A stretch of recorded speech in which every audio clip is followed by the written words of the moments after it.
नमस्कार दोस्तों, आपका अपना यूट्यूब चैनल क्रेजी क्लासेस में स्वागत है। तो दोस्तों, आज हम लेकर आए हैं क्लास 10th हिस्ट्री इतिहास जो भारती भवन बुक से कवर करेंगे, एकदम लाइन बाय लाइन, बिल्कुल आसान भाषा में। तो दोस्त, ये बुक भारती भवन का है, जिसमें आज पार्ट 1 वीडियो लेकर आए हैं। तो चलिए दोस्त, वीडियो शुरू करने से पहले अगर आप भी इस चैनल पे नए हैं तो चैनल को ज़रूर सब्सक्राइब कर ले और बेल आइकन के ऑन कर दे। तो दोस्तों, हिस्ट्री का आज चैप्टर 1 लेकर आए हैं, यूरोप में राष्ट्रवाद, उदय और विकास। देखिए दोस्त, पहला शब्द आया राष्ट्रवाद। राष्ट्रवाद क्या है, राष्ट्रवाद किसे कहते हैं? तो किसी भी देश या किसी भी राष्ट्र के प्रति लोगों का लगाव को ही राष्ट्रवाद कहा जाता है। जैसे भारत में राष्ट्रवाद, यूरोप में राष्ट्रवाद। तो यूरोप के लोगों को यूरोप देश या यूरोप महाद्वीप के प्रति लगाव रहेगा तो उसको हम लोग यूरोप में राष्ट्रवाद कहेंगे। यही अगर भारत में राष्ट्रवाद कहेगा तो भारत के लोगों के प्रति या भारत देश के प्रति यहाँ के नागरिक के जो विचार रहेगा उसको हम लोग राष्ट्रवाद कहेंगे। तो आइए हम लोग देखते हैं लाइन बाय लाइन। तो चलिए दोस्त, वीडियो शुरू करते हैं। राष्ट्रवाद आधुनिक राजनीति की देन है। यह राजनीतिक चेतना का प्रतिफल है। इसके द्वारा विशेष क्षेत्रीय अथवा सामाजिक और सांस्कृतिक परिवेश में निवास करने वाले में एकता की भावना का विकास होता है। यद्यपि राष्ट्रवाद की अवधारणा पुनः जागरण काल में ही जन्म ले चुकी थी, परंतु 18वीं शताब्दी और 19वीं शताब्दी में इसका विकास हुआ। इसका आरंभ यानी शुरुआत फ्रांस की 1789 की महान क्रांति से माना जाता है। देखिए दोस्त, जहाँ भी हम इस वीडियो में घेरा लगाएंगे वो क्वेश्चन आपके लिए महत्वपूर्ण रहेगा और क्वेश्चन आंसर बनाने वक्त सहायता करेगा। तो बहुत ही महत्वपूर्ण क्वेश्चन को घेरा लगाएंगे। तो चलिए दोस्त, फ्रांस की 1789 की महान क्रांति से माना जा सकता है। इस क्रांति में पहली बार जनता ने एकजुट होकर निरंकुशवाद आया। निरंकुशवाद का कहने का क्या अर्थ है? वैसा आदमी, वैसा व्यक्ति जो लोग का भलाई नहीं चाहता हो, आप स्वार्थी हो, सिर्फ अपने फायदा के लिए सोचता हो, दूसरा के फायदों के लिए नहीं, तो उसे हम लोग निरंकुशवाद कहते हैं, यानी स्वार्थी लोग को निरंकुशवाद कहेंगे। का सशक्त रूप से विरोध किया और फ्रांस की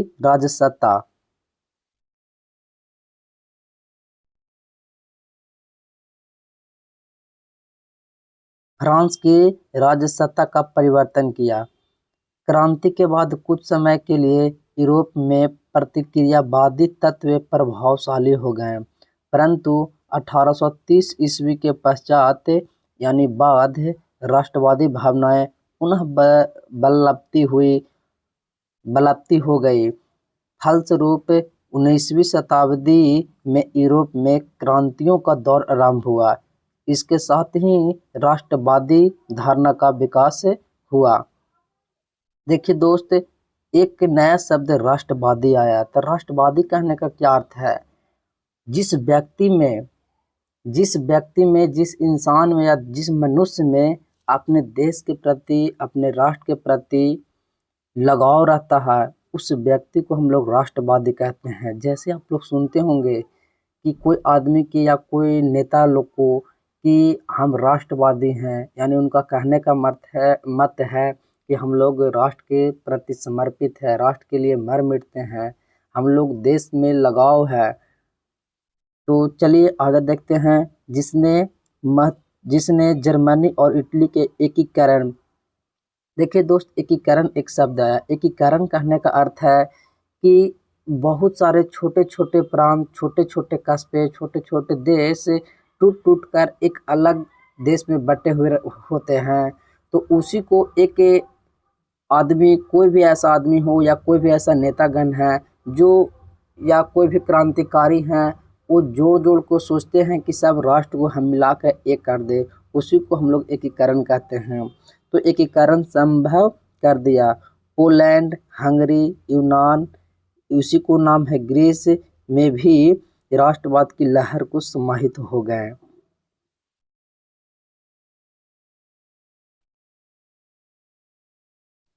राष्ट्रवाद की अवधारणा।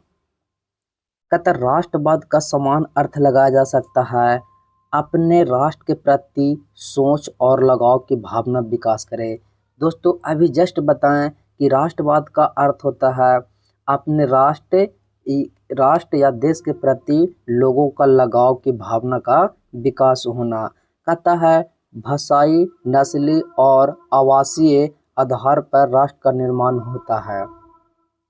धर्म में भी राष्ट्र का आधार होता है। बहुत सारे ऐसा देश हैं कि जहां धर्म के आधार पर भी लोग उन्हें राष्ट्रवादी दिखाया है। तथा फ्रांसीसी दार्शनिक अर्नेस्ट रेनर ने 19वीं शताब्दी में राष्ट्रवाद की एक नई और व्यापक परिभाषा दी। राष्ट्रवाद की कल्पना फ्रांसीसी कलाकार सारियू ने भी की। उन्होंने एक कल्पना दर्श की रचना की और अपने चित्रों द्वारा इन चित्रों को विभिन्न राष्ट्र की पहचान कपड़ों, प्रतीक, चिन्हों द्वारा की गई। 19वीं शताब्दी के यूरोप में राष्ट्रवाद शक्तिशाली तत्व के रूप में विकसित हुआ।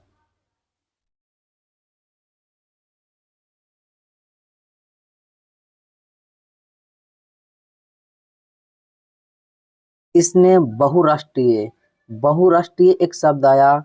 बहुराष्ट्रीय कहने का मतलब है कि कई सारे देश, बहुत सारे देश साम्राज्यों के स्थान पर राष्ट्रीय राज्यों की स्थापना की मार्ग प्रशस्त कर दिया। तथा यूरोप में राष्ट्रीयता की भावना को फ्रांस की 1789 की क्रांति और नेपोलियन। दोस्तों नेपोलियन कौन है? तो नेपोलियन एक फ्रांस में आदमी है। वो फ्रांस का सेनापति के रूप में काम करते हैं। नेपोलियन बोनापार्ट बहुत ही विश्व स्तर पर एक बहुत बड़े सेनानायक के रूप में काम करते हैं, जिसकी विजयों ने बढ़ावा दिया। फ्रांसीसी क्रांति ने कुलीन के हाथों से राजनीति को निकालकर सर्वसाधारण और मध्यम वर्ग तक फैलाया। दोस्तों कुलीन एक शब्द आया। कुलीन किसको कहेंगे? जैसे आजकल के लोग कहते हैं कि ऊंचे जाति के लोग, बड़े जाति के लोग, और ये कहते हैं कि नीचे जाति के लोग, गरीब जाति के लोग। तो दोस्त कुलीन वर्ग में काफ़ी लोग बड़े जाति के लोग ही होते थे, बड़े आदमी होते थे, बड़े जाति के लोग होते थे। तो उन्हीं को हम लोग कुलीन और पादरी बोलते हैं।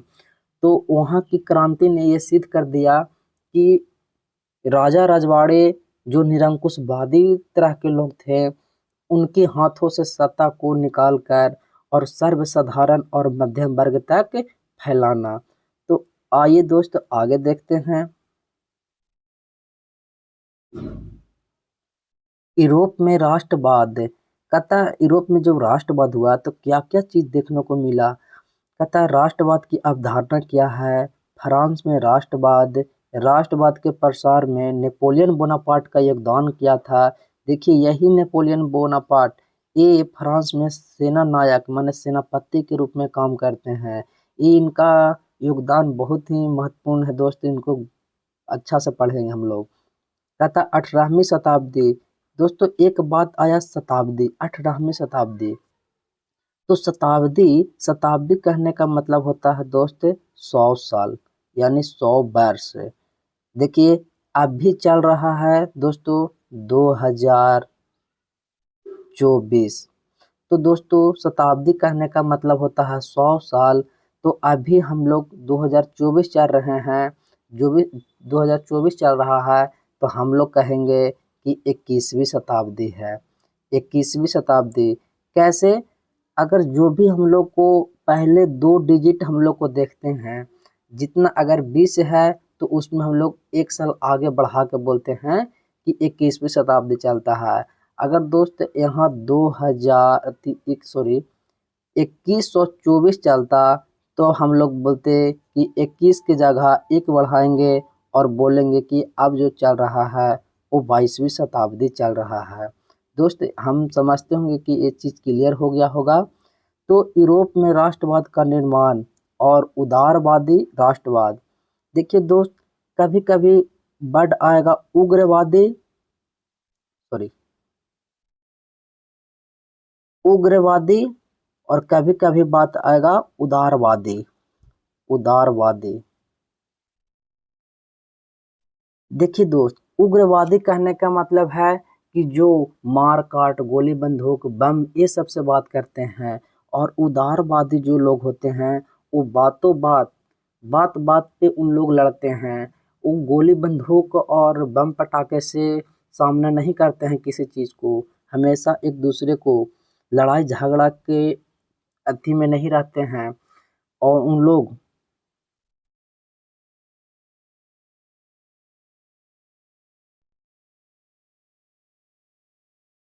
पहुंचा दिया। नेपोलियन ने विजित विजित के मतलब जीते, विजित राज्यों में राष्ट्रवादी भावना को जागृत कर दी और इटली जर्मनी को मात्र भौगोलिक अभिव्यक्ति से बाहर लाकर उसने एकीकरण का मार्ग का प्रशस्त कर दिया। साथ ही नेपोलियन के युद्ध और विजयों से अनेक राष्ट्र में फ्रांसीसी अधिपत्य के विरुद्ध देशभक्तिपूर्ण आक्रोश पनपा, जिसे राष्ट्रवाद का विकास हुआ। तो चलिए दोस्त आगे आगे देखते हैं।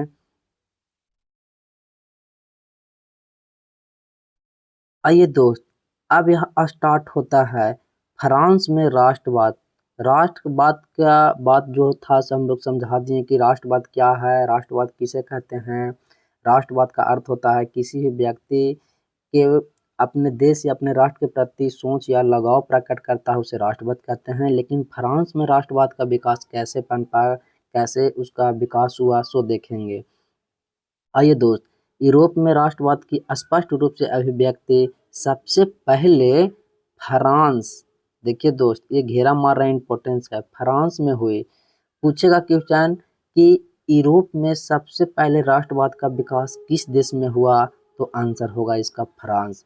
क्रांति से पहले, जब फ्रांस की क्रांति हुआ दोस्त 1789 ईस्वी में, उससे पहले वहाँ बुर्बो राजवंश निरंकुश शासन। दोस्त निरंकुश के मतलब बता दिए, वैसे लोग जो सिर्फ आप स्वार्थी देखते हैं, किसी दूसरे को, जनता की भलाई को नहीं सोचते हैं। जैसे कहावत में है कि अपना फायदा है तो किसी का भी गला घोट देते हैं। ठीक उसी प्रकार है निरंकुश, निरंकुश शासन था। क्रांति के समय वहाँ का राजा लुईस 16वां था। दोस्त पूछेगा कि फ्रांस में जब राष्ट्रवाद का विकास हुआ तो वहाँ का राजा कौन थे, तो लुईस 16वां थे। क्रांति द्वारा तानाशाही को समाप्त कर जनता अपने हाथों में ले ली। देखिए दोस्त, कहा जाता है कि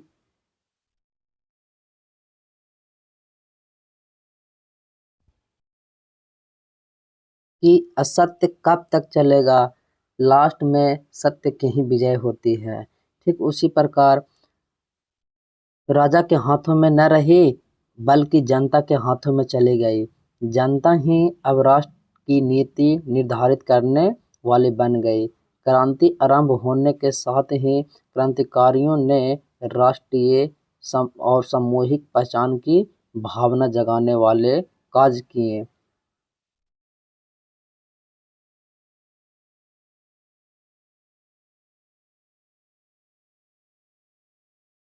भूमि और नागरिक के जैसे शब्दों द्वारा फ्रांसीसियों में एक सामूहिक भावना और पहचान बढ़ने का प्रयास किया गया। नए संविधान में सभी नागरिकों को समान अधिकार देकर समानता की स्थापना पर बल दिया गया।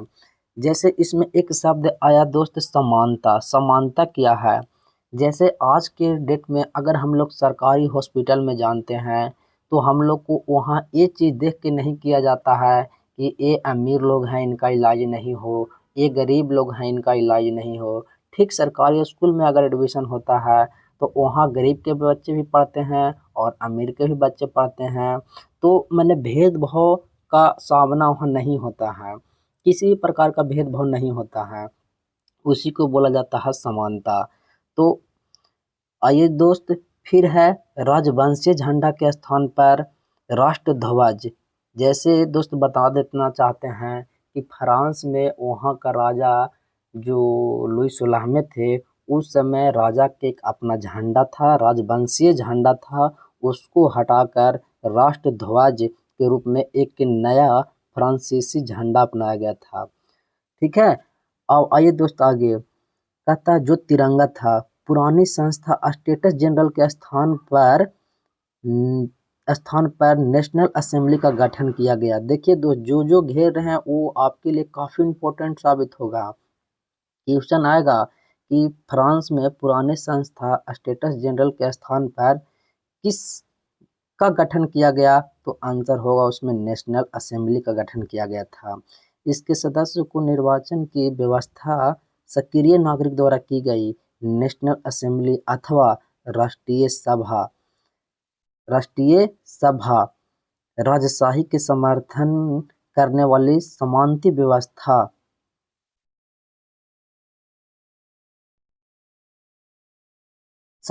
व्यवस्था को समाप्त कर दिया। दोस्तों एक वर्ड आया समानती व्यवस्था। समानती व्यवस्था किस व्यवस्था को कहते हैं? जैसे समझिए, ठीक आपका 2 बीघा खेत है, तो मान के चलिए कि खेत आपका है, लेकिन उस पे बस किसी दूसरे आदमी का है। आप उसमें काम कर रहे हैं, लेकिन आप काम में करने के वास्ते सिर्फ हैं, और बाकी आप उसमें कुछ कर नहीं सकते हैं। उसी को बोला जाता है समानती व्यवस्था। मानव एवं नागरिकों के अधिकारों की घोषणा की। इसमें 2 बात पर ध्यान विशेष बल दिया गया। एक संप्रभुता जो राष्ट्र में निहित है, या व्यक्ति या व्यक्तियों को समूह में नहीं। ये किसी पर्सनल एक आदमी में नहीं रहेगा, बल्कि संपूर्ण राष्ट्र या संपूर्ण देश में निहित होगा।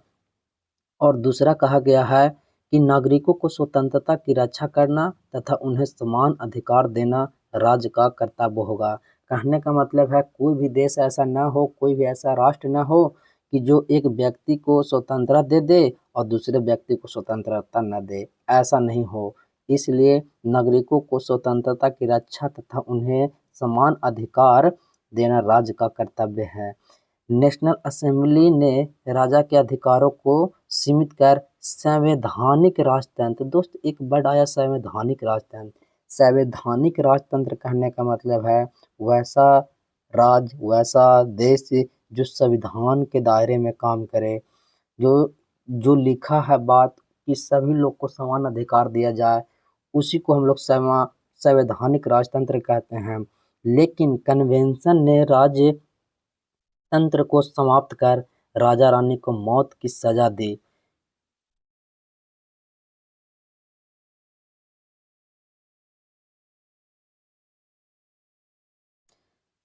इक्कीस जनवरी 1793 को लुई सुलामा को गिलोटिन पर चढ़ाकर सार्वजनिक रूप से फांसी दे दी गई।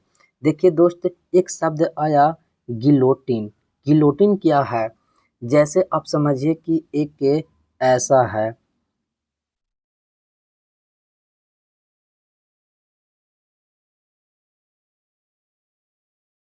इसमें एक गोल है और यहाँ पास ऐसे बना हुआ है।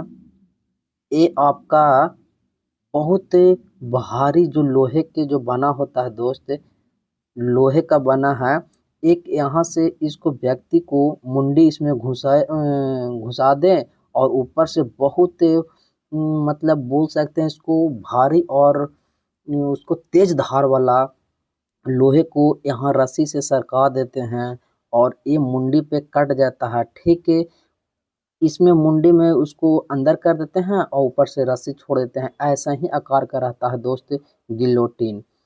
तो उसी पर क्या बोलते हैं,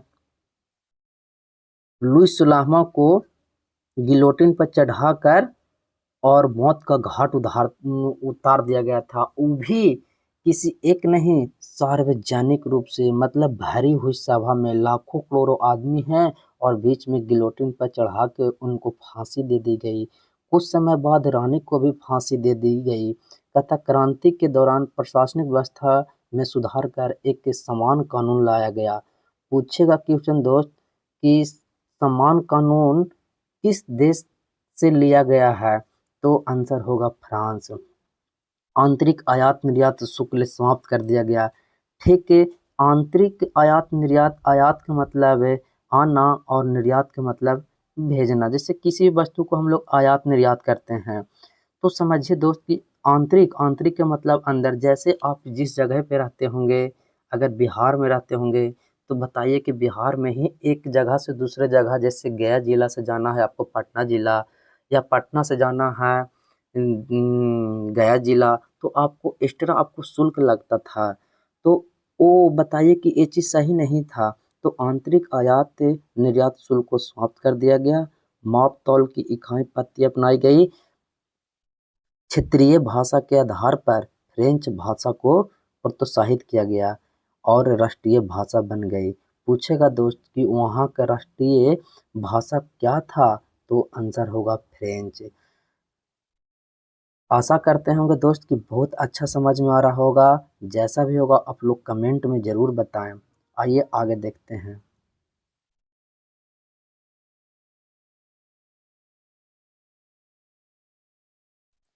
फ्रांसीसी क्रांति फ्रांस में हुआ। फ्रांसीसी क्रांति कहाँ हुआ दोस्त? तो फ्रांस में। कब हुआ? तो 1789 ईस्वी में। वे इन परिवर्तनों से संतुष्ट नहीं थे। वे क्रांति के संदेश के का प्रसार फ्रांस के बाहर अन्य यूरोपीय राष्ट्रों में भी करना चाहते थे। क्रांतिकारियों ने घोषणा की कि फ्रांसीसी राष्ट्र का यह भाग्य और लक्ष्य था कि वह यूरोप के लोगों को निरंकुश शासकों से मुक्त कराएं। अब इन लोग का जो यूरोपवासी लोग हैं, जो पूरे, जैसे कि फ्रांस के लोग निरंकुश के विरुद्ध में खड़ा हो गए हैं। जो राजा के हाथ में जो शासन था उसको सर्वसाधारण आम लोगों को हाथ मिलाने का कोशिश किया। ठीक उसी प्रकार देखा देखी पूरे यूरोप में राष्ट्रवाद का भावना पनप गया, और ये पूरे यूरोप में ये भावना को फैलाना चाहते थे। कहते हैं कि फ्रांसीसी क्रांति ने यूरोप में निरंकुश के विरुद्ध राष्ट्रीयता का भावना को जागृत कर दी। फ्रांस की देखा देखी अन्य यूरोपीय राष्ट्र में भी छात्र, शिक्षित मध्यम वर्ग, देखिए दोस्त, छात्र और शिक्षित मध्यम वर्ग निरंकुशवाद के विरुद्ध संगठित होने लगे। और दूसरी ओर फ्रांसीसी घटनाओं ने यूरोप पे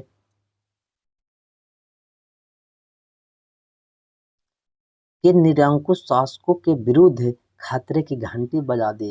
यानी लोग देखा देखी अपने देश में भी राष्ट्रवाद की भावना को विकास किए और निरंकुश बात के प्रति वो विरोध में चले गए। और फ्रांस में ये राजशाही की सुरक्षा के लिए ऑस्ट्रिया प्रशा युद्ध में आरंभ कर दिए। फ्रांसीसी सैनिक एवं स्वयंसेवक इसे यूरोपीय राजाओं एवं कुलीन के विरुद्ध जनता की जंग मानकर राष्ट्रभक्ति की गीत मर्सिले गाते हुए, पूछेगा कि कुलीन के विरुद्ध जो जंग मानकर राष्ट्रभक्ति का गीत गाए वो कौन थे? तो मर्सिले इस युद्ध में शरीक हुए। मर्सिले फ्रांस का राष्ट्रगान बन गया। पूछेगा कि फ्रांस का राष्ट्रगान क्या है? तो मर्सिले। नेपोलियन के सैनिक अभियानों के दौरान फ्रांसीसी सेना ने हॉलैंड, बेल्जियम, स्विट्जरलैंड और इटली पहुंची।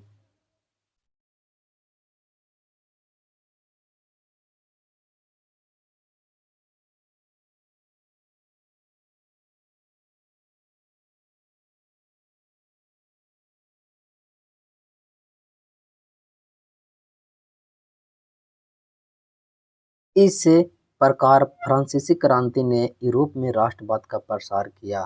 तो दोस्त, सबसे पहले यूरोप में राष्ट्रवाद का उद्भव या अवधारणा सबसे पहले कहाँ हुआ? तो फ्रांस में। कौन सी क्रांति से स्टार्ट हुआ? तो फ्रांसीसी क्रांति। कब हुआ? तो 1789 ईस्वी में। आइए दोस्त आगे देखते हैं। कहता राष्ट्रवाद के प्रचार यानी प्रसार के मतलब फैलाना होता है। राष्ट्रवाद के प्रसार में नेपोलियन बोनापार्ट का योगदान क्या था? हम पहले बताए हैं दोस्त कि नेपोलियन बोनापार्ट एक सेना नायक के रूप में काम करते हैं। कहते हैं नेपोलियन बोनापार्ट 1799 ईस्वी में डायरेक्टरी शासन को समाप्त कर दिया। क्वेश्चन आएगा दोस्त कि नेपोलियन बोनापार्ट ने डायरेक्टरी शासन को समाप्त कब किए, तो 1799 ईस्वी में। 1799 ईस्वी में समाप्त कर प्रथम कौंसल के रूप में फ्रांस की सत्ता पर अधिकार कर लिया और 1804 ईस्वी में वह फ्रांस का सम्राट बन गया। सम्राट का मतलब होता है दोस्त राजा। प्रथम कौंसल बनने के पूर्व ही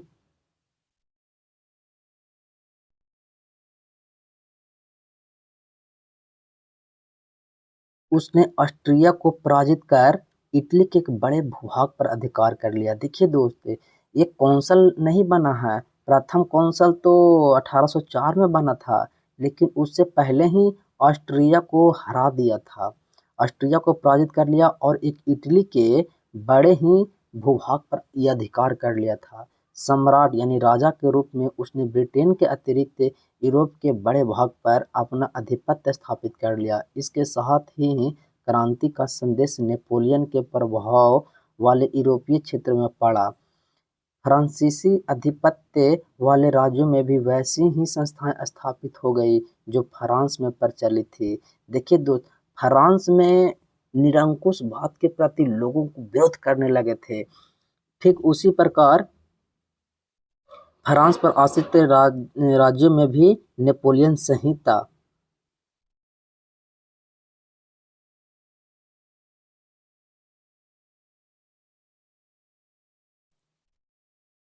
फ्रांसीसी शासन और अर्थव्यवस्था लागू की गई। 1804 ईस्वी में नेपोलियन संहिता द्वारा जन्मजात विशेषाधिकार को समाप्त कर दिया गया। कानून के समक्ष समानता का सिद्धांत अपनाया गया। नागरिकों के संपत्ति संबंधी अधिकारों को सुरक्षा की गई। समानता व्यवस्था को समाप्त कर दिया गया। दोस्तों बताएं कि समानता व्यवस्था का अर्थ होता है, इससे किसानों को भू दासत्व से मुक्ति मिल गई। वे समानता कर चुकाने, कर के मतलब होता है दोस्त टैक्स, जैसे आज के रूप में हम लोग बिहार सरकार को देते हैं टैक्स। जैसे रहते हैं तो जमीन का रसीद कटाता है, केवाला बनता है, हर मालगुजारी देना पड़ता है हर महीने, उसी को हम लोग बोलते हैं टैक्स यानी कर।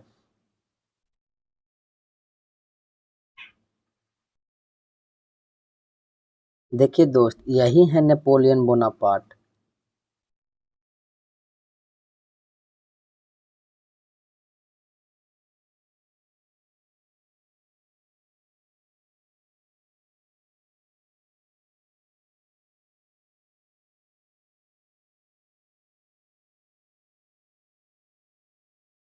से भी बच गए। इसी प्रकार कारीगर पर श्रेणी संघों का नियंत्रण समाप्त कर दिया गया।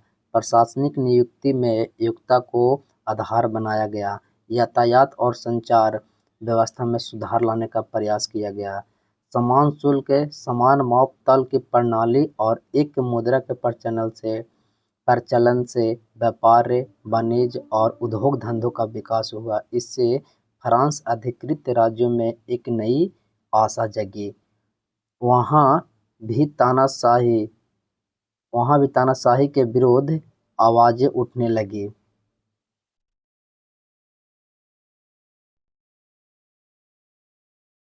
अन्य प्रकार से भी नेपोलियन ने राष्ट्रवादी भावना को बढ़ावा दिया।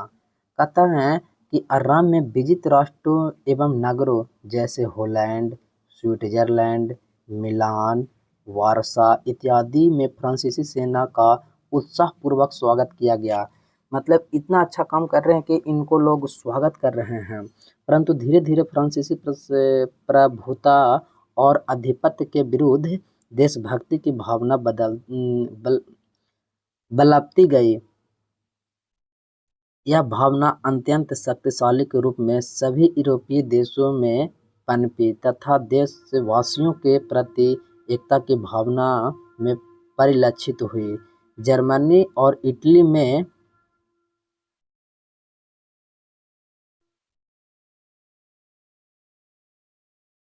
राष्ट्रवादी भावना सबसे अधिक प्रबल हुई जर्मनी और इटली में।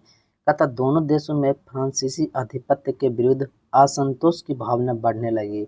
नेपोलियन ने इटली में, देखिए दोस्त काफ़ी इम्पोर्टेंस है, नेपोलियन ने इटली में ट्रांसपेडेंट गणराज्य, इटली में ट्रांसपेडेंट गणराज्य एवं सिसेलपाइन गणराज्य इटली में और जर्मनी में राइन राज्य संघ की स्थापना कर इटली एवं जर्मनी के भावी एकीकरण, भावी के मतलब होता है भविष्य, भावी एकीकरण की पृष्ठभूमि तैयार कर दी। इसी प्रकार उसने वारसा की ग्रैंड डची बनाकर पोलैंड में भी राष्ट्रवादी की भावना जागृत की। देखिए दोस्त, इम्पोर्टेंस क्वेश्चन है, पूछेगा क्वेश्चन कि नेपोलियन ने इटली में किस गणराज्य की स्थापना की, तो ट्रांसपेडेंट और सिसेलपाइन। और जर्मनी में किस की स्थापना की, तो राइन संघ। फिर क्वेश्चन पूछेगा कि राइन संघ की स्थापना कौन किए थे, तो नेपोलियन ने। आइए दोस्त आगे देखते हैं।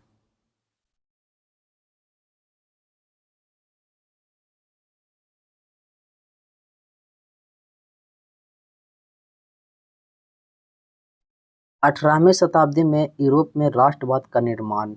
18वीं शताब्दी कहेगा दोस्त तो वो हो जाएगा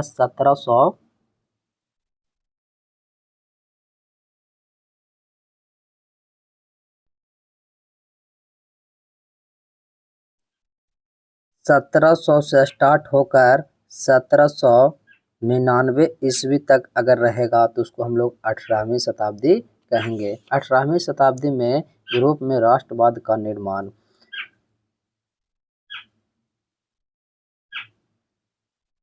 कहता 18वीं शताब्दी में मध्य यूरोप में एकीकृत राष्ट्र नहीं थे। कहने का मतलब है कि सब राष्ट्र मिलकर एक नहीं थे, वे विभिन्न छोटे छोटे स्वायत्त और अर्ध स्वायत्त राजनीतिक इकाइयों में बटे थे, जैसे राजशाही, डची, कैटन इत्यादि। पूर्वी और मध्य यूरोप निरंकुश से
आइए दोस्त रूमानीवाद के बारे में देखते हैं।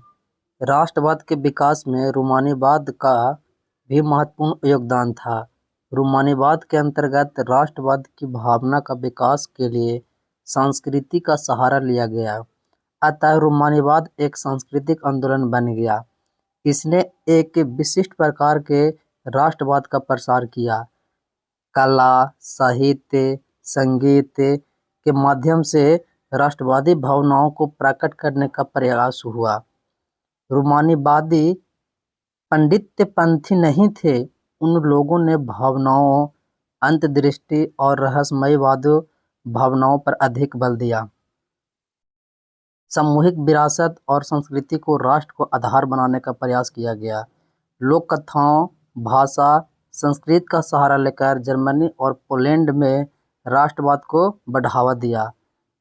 चित्रकला में नारी को राष्ट्रवाद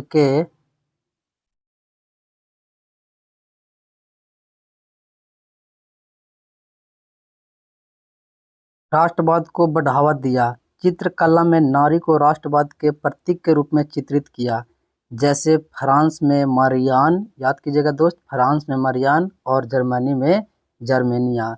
ये एक तरह का चित्रकला है। क्वेश्चन आएगा कि जर्मनी में कौन सी चित्रकला था, तो जर्मेनिया, और फ्रांस में कौन सा था, तो मारियान। चलिए दोस्त आगे देखते हैं। उदारवादी राष्ट्रवाद। दोस्त पहले हम बताए हैं उदारवादी वैसा व्यक्ति जो बातों बात से किसी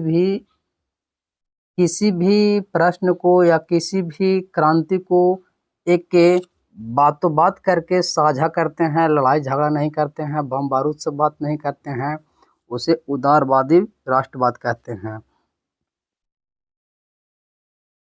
कहता नागरिक एवं राजनीतिक उदारवाद। उदारवाद शब्द की व्युत्पत्ति लैटिन भाषा के मूल शब्द लीबर से मानी गई है। क्या चीज से मानी गई है दोस्त? तो लीबर से मानी गई है। इस शब्द का अर्थ है आजाद। उदारवादी व्यक्ति की स्वतंत्रता और कानून के समझ समानता पर बल देते थे। सरकार के विषय में इसकी मान्यता थी कि यह आम सहमति से बनी हो।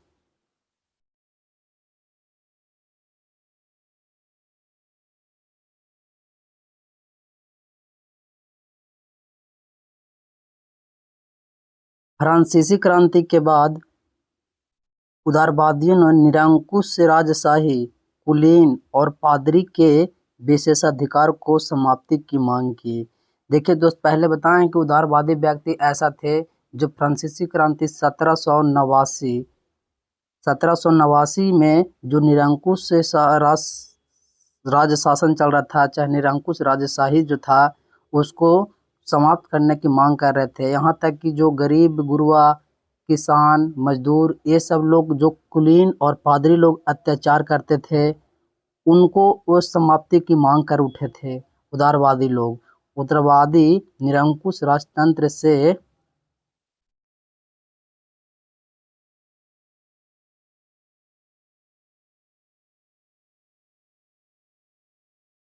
के स्थान पर संविधान और प्रतिनिधि सरकार की स्थापना पर बल देते थे।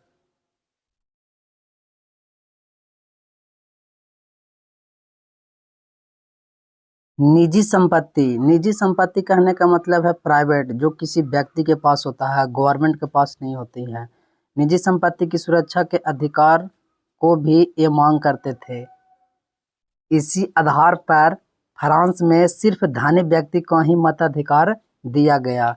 महिलाओं को भी मताधिकार से लंबे समय तक वंचित रखा गया। यानी कहने का मतलब है दोस्त कि वहाँ वोट नहीं देने का अधिकार था महिला का। अतः सैद्धांतिक रूप से भले ही उदारवादियों ने समानता पर बल दिया, परंतु व्यवहार में इसे लागू नहीं किया गया। इसीलिए 19वीं शताब्दी और 20वीं शताब्दियों के आरंभ में महिलाओं सहित सभी व्यक्ति के लिए मताधिकार को मांग को लेकर आंदोलन हुए।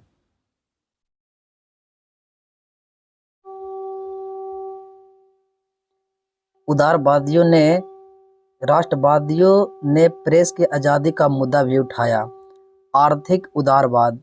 अर्थव्यवस्था के संबंध में भी उदारवादियों की अपनी अवधारणा थी। उदारवादी मुक्त व्यापार के पक्षधर में थे। वे आर्थिक गतिविधियां में राजकीय नियंत्रण के विरोधी थे। वे चाहते थे कि बाजार सरकारी नियंत्रण से मुक्त हो तथा बिना राजकीय हस्तक्षेप अथवा नियंत्रण के पूंजी का आवागमन हो। मध्यम वर्ग ने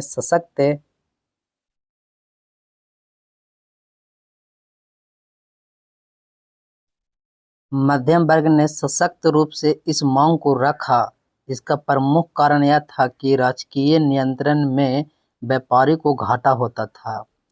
उदाहरण के लिए नेपोलियन द्वारा स्थापित जर्मन महासंघ के प्रत्येक राज्य की अपनी मुद्रा थी। मौप-ताल की प्रणाली भी अलग-अलग थी। प्रत्येक राज्य में सीमा शुल्क अलग-अलग दरों से वसूले जाते थे। यह परिस्थिति व्यापार वाणिज्य के विकास में अवरोधक थी। जैसे कहने का मतलब है दोस्त कि ये लिखा हुआ सीमा शुल्क अलग-अलग, प्रत्येक राज्य का अलग-अलग सीमा शुल्क होता था। यानी एक ही राज्य में आने जाने के लिए एक्स्ट्रा पैसा देना पड़ता था, तो व्यापार को घाटे का सामना करना पड़ता था। अतः मध्यम वर्ग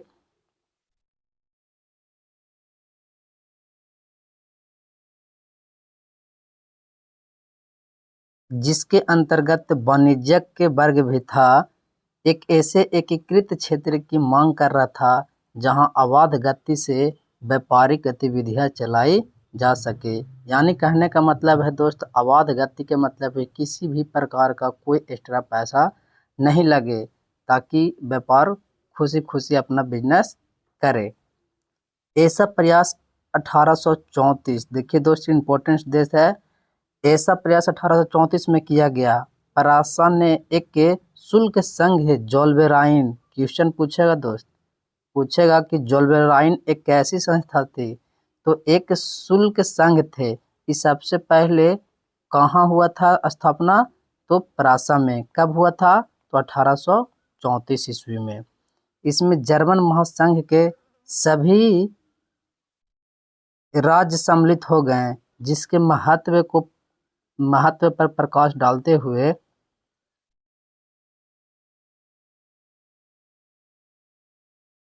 जर्मन अर्थशास्त्री फ्राइड्रिख लिस्ट, क्वेश्चन आएगा दोस्त कि फ्राइड्रिख लिस्ट थे इकोनॉमिस्ट कहाँ के अर्थशास्त्री थे, तो जर्मन अर्थशास्त्री थे। इसको थोड़ा इम्पोर्टेंस है, याद कर लीजिएगा। जोल्बेराइन का लक्ष्य जर्मन लोगों को आर्थिक रूप में एक राष्ट्र में बांध देना।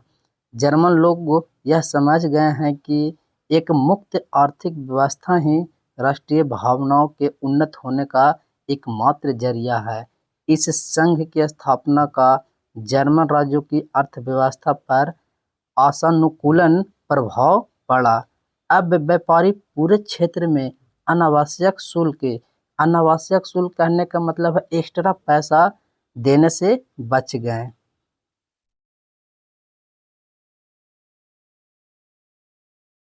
अब व्यापारी पूरे क्षेत्र में अनावश्यक शुल्क देने से बच गए और प्रचलित मुद्रा की संख्या घटकर सिर्फ दो कर दी गई। संपूर्ण महासंघ में यातायात के साधनों का विकास हुआ।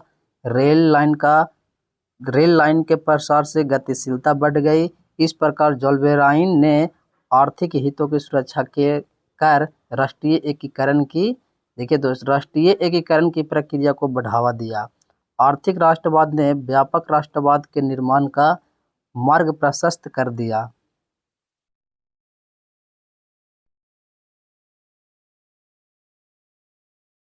आइए दोस्त रूढ़िवाद की पुनः स्थापना के बारे में पढ़ते हैं। वियना कांग्रेस, देखिए दोस्त ये बहुत क्वेश्चन पूछा जाता है ऑब्जेक्टिव के लिए कि वियना कांग्रेस या वियना सम्मेलन कब हुआ, तो 1815 ईस्वी में। दोस्त इसी में वाटरलू का युद्ध हुआ था। पूछेगा कि वाटरलू का युद्ध कब हुआ, तो 1815 में। वाटरलू का युद्ध में नेपोलियन बोनापार्ट का निर्णायक रूप से हार हुई। वियना कांग्रेस या वाटरलू को युद्ध में किसकी हार हुई थी, तो नेपोलियन बोनापार्ट का हार हुआ था। इसके साथ ही यूरोप में पुनः एक नई व्यवस्था स्थापना की गई, जिसमें फ्रांसीसी क्रांति की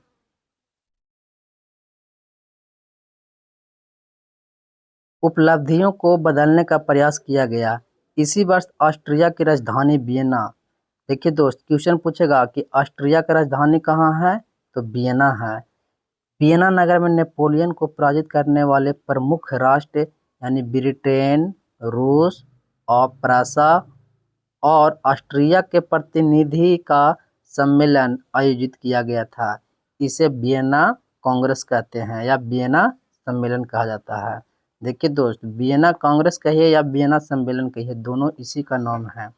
यानी कि रूस, ब्रिटेन और फ्रांस एक तरफ मिलके और सामना कर रहे थे।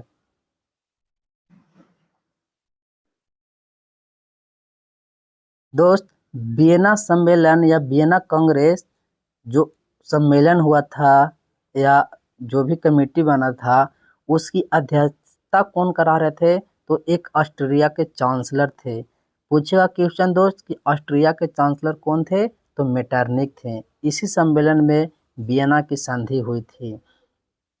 वियना की संधि, इस संधि का उद्देश्य क्या था, तो इस संधि का उद्देश्य नेपोलियन द्वारा यूरोपीय राजनीतिक व्यवस्था में लाए गए परिवर्तन को समाप्त करना एवं नेपोलियन के पूर्व शक्ति संतुलन को बनाए रखना था, जिसे नेपोलियन के युद्ध ने समाप्त कर दिया था। वियना कांग्रेस का उद्देश्य फ्रांस की क्रांति द्वारा प्रदत्त गणतंत्र और प्रजातंत्र की भावना का विरोध करना था।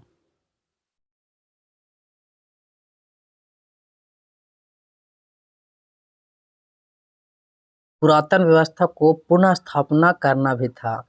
वियना कांग्रेस से नेपोलियन युग का अंत हो गया। दोस्त क्वेश्चन आएगा कि नेपोलियन युग का अंत कब हुआ, तो वियना कांग्रेस से, और मेटरनिक युग का प्रारंभ हुआ। तथा वियना की संधि के अनुसार यूरोप के राजनीतिक मानचित्र में फेरबदल किया गया। पराजित फ्रांस को नेपोलियन द्वारा विजित क्षेत्रों को वापस लौटाने के कहा गया। दोस्तों, पहले नेपोलियन बोनापार्ट ने बहुत बड़े भूभाग पर अधिकार कर लिया था। जो बताया गया था कि 1804 में जब काउंसिल का सदस्य बना था, जो इटली के एक बहुत बड़े भूभाग पर अधिकार कर लिया था। भविष्य में यूरोप को शांति व्यवस्था बनाए रखने और फ्रांस के सैनिक प्रसार पर अंकुश लगाने के लिए उसके चारों ओर नए राज्यों को घेरा बनाया।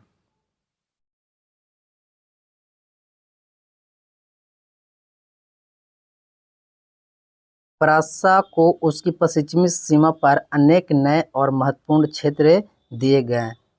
इटली के प्रभाव को बनाए रखने के लिए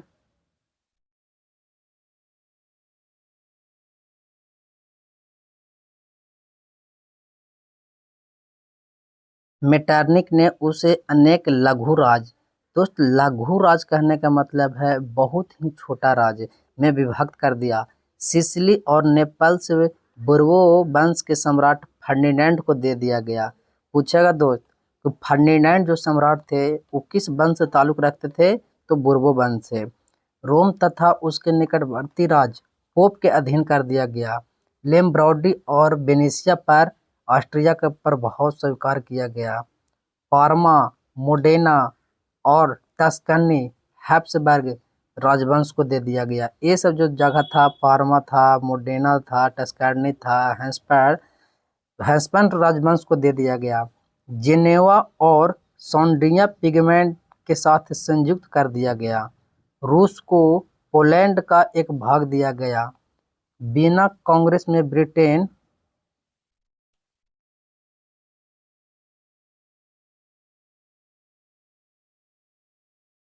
को माल्टा, होलीगोलैंड, आर्मेनियम द्वीप समूह तथा केप ऑफ गुड होप पर नियंत्रण मिला। छठा, नेपोलियन द्वारा स्थापित 39 राज्य जर्मन महासंघ को भंग कर दिया गया, बल्कि इसे बनाए रखा गया। भंग नहीं किया गया, सॉरी दोस्त, भंग नहीं किया गया, इसे बनाए रखा गया। इस पर अप्रत्यक्ष रूप से ऑस्ट्रिया का प्रभाव बनाए रखा गया, जिससे राष्ट्रवादी भावना का विकास को नियंत्रण किया जा सके। सातवां है, इस व्यवस्था द्वारा नेपोलियन द्वारा पराजित राजवंशों की पुनः स्थापना का भी प्रयास भी किया गया।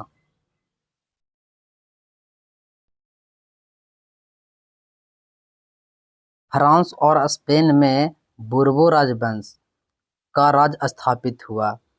पूछेगा दोस्त कि फ्रांस और स्पेन में कौन वंश स्थापित हुआ था, तो बूर्बो राजवंश। फ्रांस में लुई 18वां। देखिए दोस्त, जब फ्रांसीसी क्रांति हुआ था 1789 में, तो वहाँ उस समय बूर्बो राजवंश लुई 16वां राजा था। अब फ्रांस में लुई 18वां को गद्दी पर मिली तथा इटली में ऑस्ट्रियाई राज परिवार को सत्ता सौंपी गई। इस प्रकार वियना कांग्रेस द्वारा यूरोप में राजनीतिक परिवर्तन कर पुरानी सत्ता को बहाल किया गया। वियना कांग्रेस में प्रतिक्रियावादी शक्तियों को विजयी तो हुई, परंतु यह अस्थायी थी। शीघ्र ही संपूर्ण यूरोप में राष्ट्रवाद की लहर में समाहित हो गया। देखिए दोस्त, थोड़ा सा एक शॉर्ट तरीका से बता देते हैं कि वियना कांग्रेस सम्मेलन जो था, वो बहुत पहले जो वहाँ का निरंकुश राजशाही चल रहा था, जिसका राजा लुई 16वां था, उसको हटाकर नेपोलियन ने एक अपना व्यवस्था लाया था। फिर उसको हटाकर दोबारा से वियना कांग्रेस सम्मेलन का उद्देश्य था कि जो पहले निरंकुश शासन चलते आ रहा था पूरे यूरोप में, तो दोबारा वियना कांग्रेस सम्मेलन के द्वारा उसको पुनः स्थापित किया जाए। यानी कि वही फिर से निरंकुश शासन जो सिर्फ अपना झोली देखते हैं और दूसरों को भलाई नहीं देखते हैं, यानी सिर्फ अपना फायदा के लिए सोचते हैं, दूसरा के फायदा नहीं, उसी को निरंकुश शासन कहा जाता था।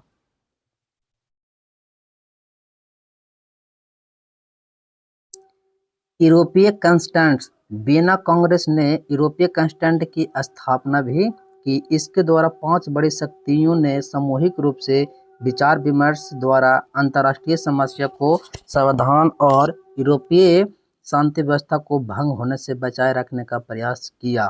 वियना कांग्रेस में 2 प्रस्ताव पारित किए गए। कितने प्रस्ताव पारित किए गए दोस्त? 2 प्रस्ताव।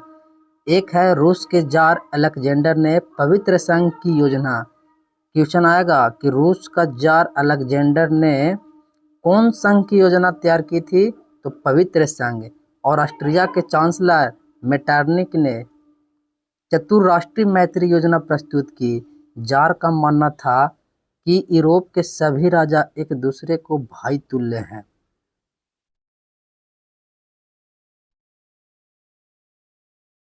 अतः आवश्यक है कि आवश्यकता पड़ने पर एक राजा दूसरे राजा की सहायता करे। मेटरनिक की योजना के अनुसार ऑस्ट्रिया, फ्रांसा, ब्रिटेन, रूस ने चतुर्राष्ट्रीय मैत्री स्थापित की। दोस्तों, चतुर्राष्ट्रीय योजना जो था कौन बनाया था, तो मेटरनिक बनाया था। इसका उद्देश्य समय समय पर सम्मेलन आयोजित कर यूरोप में शांति को भंग करने वाले और खतरे से बचाने का उपाय सुझाना था। अतः यानी स्पष्ट यूरोपीय कांस्टेंट्स ने यूरोप में क्रांति पूर्व व्यवस्था को बनाए रखने का प्रयास किया गया।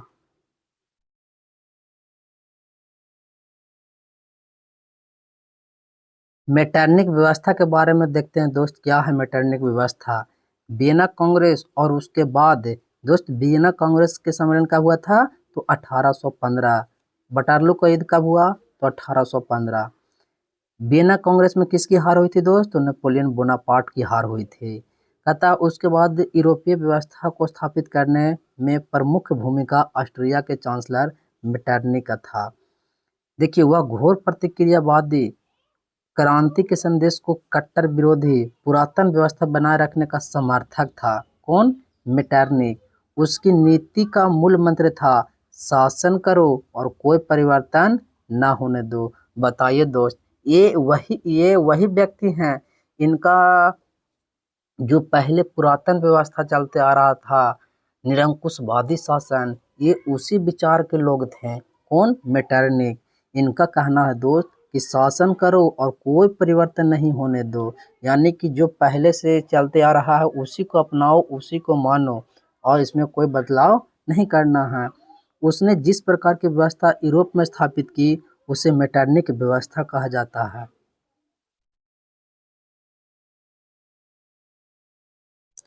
आइए दोस्त, मेटरनिक व्यवस्था के बारे में देखते हैं। बिना कांग्रेस और उसके बाद यूरोपीय व्यवस्था स्थापित करने का प्रमुख भूमिका ऑस्ट्रिया के चांसलर मेटरनिक के थी। दोस्त अभी बताए थे पहले से पहले कि ऑस्ट्रिया के चांसलर मेटरनिक थी। वह घोर प्रतिक्रियावादी, क्रांति के संदेशों का कट्टर विरोधी और पुरातन व्यवस्था को बनाए रखने का समर्थक था। वही पुरातन व्यवस्था जो लोगों को भलाई नहीं देखता था, सिर्फ अपना स्वार्थ ही देखता था, लोगों पे उसका कोई ये नहीं था। ये वही जो निरंकुश शासन चलाते आ रहे थे, उन्हीं पे ये भरोसा है और यही शासन व्यवस्था को बनाए रखने का मन में है मेटरनिक का। इनका नीति का मूल मंत्र था, शासन करो और कोई परिवर्तन नहीं होने दो। जिस प्रकार उस व्यवस्था को यूरोप में स्थापित की, उसे मेटरनिक व्यवस्था कहा जाता है। इस व्यवस्था का मुख्य उद्देश्य राष्ट्रवादी एवं प्रजातांत्रिक व्यवस्था को कुचलना एवं पुरातन व्यवस्था को बनाए रखना।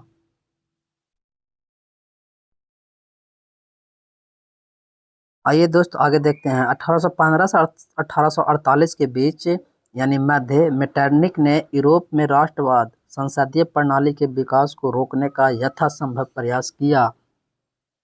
उसने सभी राज्यों में निरंकुश, देखिए दोस्त, निरंकुश राजतंत्रीय व्यवस्था को बनाए रखने का प्रयास किया।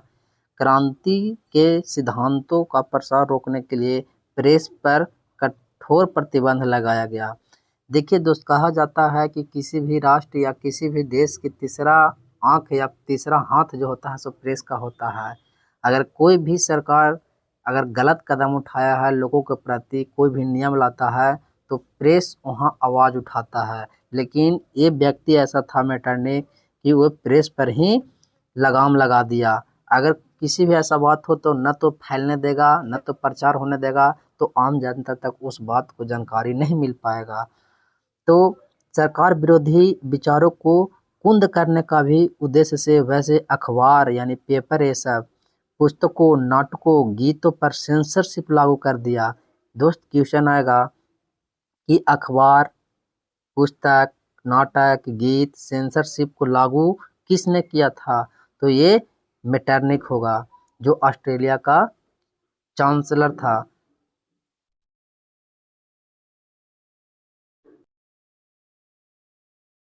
जिसमें स्वतंत्रता और मुक्ति का विचार प्रकट किया गया हो।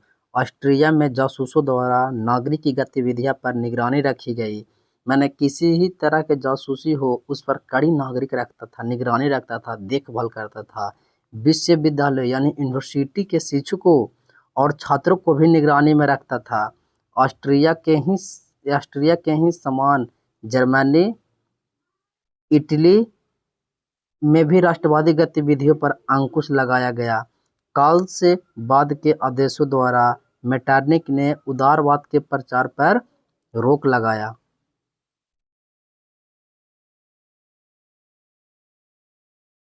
इटली में भी निरंकुश शासन स्थापित किया गया। देखिए दोस्त, सबसे पहले यूरोप में निरंकुश शासन फ्रांस में चल रहा था, अब धीरे धीरे पूरे में फैलाना चाह रहे हैं। इटली में भी निरंकुश शासन स्थापित किया गया। इस प्रकार यूरोप में प्रतिक्रियावादी शासन का दौर चला। मेटरनिक के प्रयासों के बावजूद राष्ट्रवादी क्रांतिकारी भावनाओं को पूर्ण रूप से दमन नहीं हो सका। सरकारी दमन से बचने के लिए अनेक उदारवादी राष्ट्रवादी भूमिगत आंदोलन चलाने लगे। देखिए दोस्त, हम बताए हैं कि उदारवादी किसे कहते हैं। उदारवादी वैसे व्यक्ति को कहा जाता है जो न तो बम बारूद, गोली बंदूक, लाठी डंडा ये सबसे सामना नहीं करते हैं किसी भी समस्या को। वो बात से किसी को मारना चाहते हैं, वो बातों बात किसी भी समस्या को समाधान करना चाहते हैं। और राष्ट्रवादी ही बता दिया गया है दोस्त कि राष्ट्रवादी वैसे व्यक्ति को कहा जाता है जो किसी देश, जो अपने देश या अपने राष्ट्र के प्रति वो विकास का भावना कहते हैं, विकास का भावना उनमें पनपता है, उसे राष्ट्रवादी कहते हैं। वो धीरे धीरे भूमिगत आंदोलन चलाने लगे। कौन? उदारवादी और राष्ट्रवादी। क्योंकि बहुत सारे लोग को उसमें, गरीब है, इंसान है, या क्या बोलते हैं, कृषक है, मजदूर है, उन लोग पर बहुत ज़्यादा शोषण होता था। निरंकुश अपना शासन चलाता था। तो ये लोग थे कि धीरे धीरे धीरे उन लोग को जागृत किया और उनका विरोध में खड़ा हो गए। किनके विरोध में? तो निरंकुशवादी के विरोध में।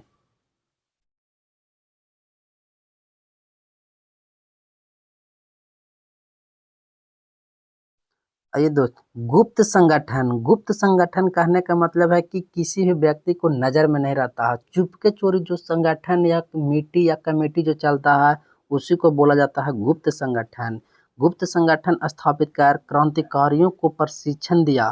प्रशिक्षण के कहने का मतलब जो ट्रेनिंग होता है दोस्त, ट्रेनिंग दिया गया कि कैसे हम लोग निरंकुशवाद से हम लोग सामना कर सकते हैं, उसको हम विरोध कर सकते हैं। इटली के विख्यात क्रांतिकारी, बहुत ही, देखिए दोस्त, एक नया ही अंदाज में एक आदमी का एंट्री हो रहा है जिनका नाम है मेजनी। ये बहुत ही खतरनाक आदमी है। इटली के विख्यात प्रसिद्ध क्रांतिकारी मेजनी ने यंग इटली, नाम से ही पता चल रहा होगा दोस्त, यंग इटली यानी यंग इटली और यंग यूरोप। देखिए बहुत ही दो फैक्ट महत्वपूर्ण है, क्वेश्चन आएगा दोस्त कि यंग इटली और यंग यूरोप का स्थापना कौन किए थे? तो मेजनी। ये नामक भूमिगत संगठन स्थापित किए। युवाओं और छात्रों का समर्थन इन संगठनों में मिला। यंग नाम से ही पता चल रहा होगा दोस्त, यंग का मतलब होता है युवा, जवान। इसमें युवा लोग और छात्र लोग बहुत ही बढ़ चढ़ के संगठन में भाग लिए। उग्र राष्ट्रवादी, देखिए दोस्त, पहले बता दिए हैं कि उग्र राष्ट्रवादी जो गोली, बंदूक, डंडा, बम, बारूद, ये सब से सामना करते हैं, उन्हें उग्रवादी कहा जाता है। उग्र राष्ट्रवादी संगठन कार्बोनरी, पूछेगा दोस्त कि कार्बोनरी संघ की स्थापना किसने किए थे? तो इसका सही उत्तर हो जाएगा क्या? मेजनी भी क्रांतिकारी का संदेश फैला रहा था। मेजनी और अन्य क्रांतिकारी उदारवाद और राष्ट्रवाद के लिए राष्ट्रीय राज्यों की स्थापना पर बल देते थे।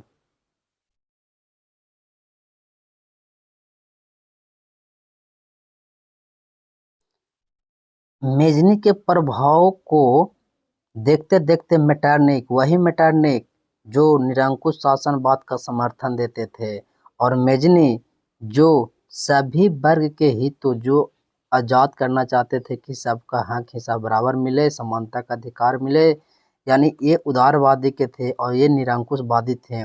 उसे हमारी यानी मेजनी के प्रभाव को देखते हुए मेटरनिक ने उसे हमारी सामाजिक व्यवस्था का सबसे खतरनाक दुश्मन कहा। यानी मेटरनिक कह रहे हैं कि हमारा दुश्मन है कौन? मेजनी। जर्मनी में भी राष्ट्रवादी संगठन स्थापित किए गए। फ्रांस, स्विट्जरलैंड, पोलैंड में गुप्त संगठन स्थापित किए गए। फलतः 1830 के दशक से यूरोप के अनेक भागों में विद्रोह होने लगे। अब देखिए दोस्त, अब इतना बात फैल चुका था कि धीरे धीरे सब लोग अवगत हो गए और निरंकुश शासन के प्रति ये सभी लोग इकट्ठा हो गए और विद्रोह स्टार्ट हो गया वहाँ। इसे दबाना मेटरनिक के लिए कठिन हो गया। इतना मतलब कि अधिक लोग शामिल हो गए कि इसका दबाना मुमकिन हो गया। ऑस्ट्रिया भी इसे छूता नहीं रहा, माने ऑस्ट्रिया में भी फैल गया औद्योगिकीकरण।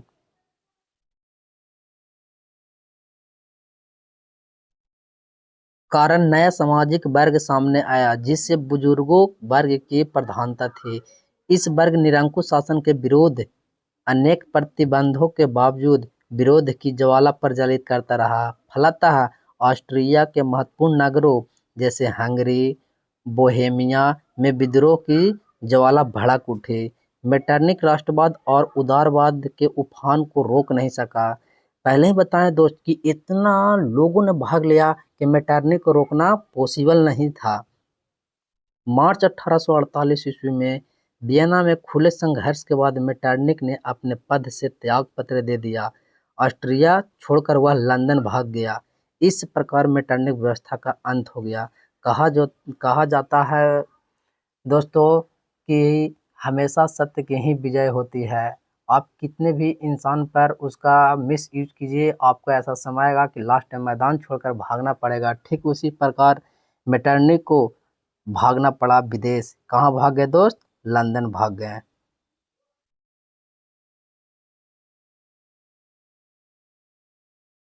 क्रांतियों का दौर 1830 से 1848। 1830 तक यूरोप में उदारवाद, राष्ट्रवाद और रूढ़िवादीवाद प्रतिक्रियावाद में संघर्ष अनिवार्य हो गया। जैसे जैसे प्रतिक्रियावादी अपना प्रभाव बढ़ाते गए, वैसे वैसे राष्ट्रवादी भी इसका विरोध करते उतारू हो गए। यानी जो वो कठोर नियम लाए, उनके विपक्ष में लोग, वहाँ की जनता, वहाँ के कृषक, मजदूर सब एक होकर उनका विरोध किए। फलतः 1830 से 1848 ईस्वी के मध्य अनेक यूरोपीय राष्ट्र में राष्ट्रवादी क्रांतियां हुई। इसका उद्देश्य पुरातन व्यवस्था को समाप्त कर नई व्यवस्था का स्थापना करना था। वही पुरातन व्यवस्था जो निरंकुश शासन, जो लोगों को कभी भी भलाई नहीं चाहता था, सिर्फ अपने आप भलाई चाहता था, उसी व्यवस्था को इन लोग हटाना चाहते थे।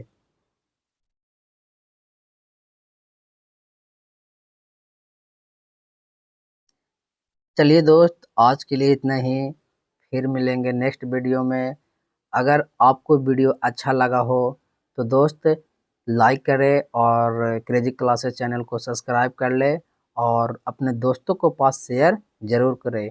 हम अगले वीडियो में पढ़ाएंगे 1830 ईस्वी की यूरोपीय क्रांतियों। बहुत ही ज़बरदस्त तरीके से मज़ा आ जाएगा दोस्त। फिर से चलिए, इतना के लिए जय हिंद। फिर मिलेंगे नेक्स्ट वीडियो में।